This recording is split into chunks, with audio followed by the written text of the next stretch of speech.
2026-এ West Bengal BJP জিতে গেছে, কিন্তু এখানে সবচেয়ে বড় একটা সমস্যা হয়েছে। এক্স সিএম মমতা বন্দ্যোপাধ্যায় তার চেয়ার ছাড়তে নারাজ। ভাবছেন এটা কিভাবে সম্ভব? নির্বাচন হারার পরেও কোনো মুখ্যমন্ত্রী তার চেয়ার বল থাকতে পারে? আর তিনি যদি এখন ইস্তফা না দেন তাহলে এখন সমস্যাটা কি হবে? তার আগে আমরা জেনে নিই সিএম এর পদ থেকে মমতা বন্দ্যোপাধ্যায় পদত্যাগ করতে চাইছেন না কেন। 5 মে প্রেস কনফারেন্সে মমতা ব্যানার্জি স্পষ্টভাবে বলেছেন যে তিনি নির্বাচন হারেননি, বরং নির্বাচন কমিশন বিজেপিকে সাহায্য করেছে জেতানোর জন্য। তার অভিযোগ হলো বাংলায় 294টি সিটের মধ্যে 100টি সিট ভোট লুট করা হয়েছে। কিন্তু প্রশ্নটা ঠিক একটাই, তিনি যদি পদত্যাগ না করেন তাহলে কি সরকার গঠন করা থেমে যাবে? একদমই না। আমাদের সংবিধানে সব সমস্যার আগে থেকে সমাধান করা রয়েছে।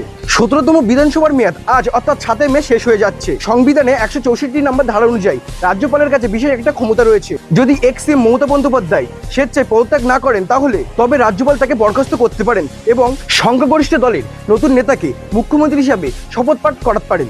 অর্থাৎ আইন লড়াই প্রতিবাদ যাই চলুক না কেন, সাংবিধানিক আইন মেনে নতুন সরকার গঠন হওয়া এখন শুধু সময়ের অপেক্ষা।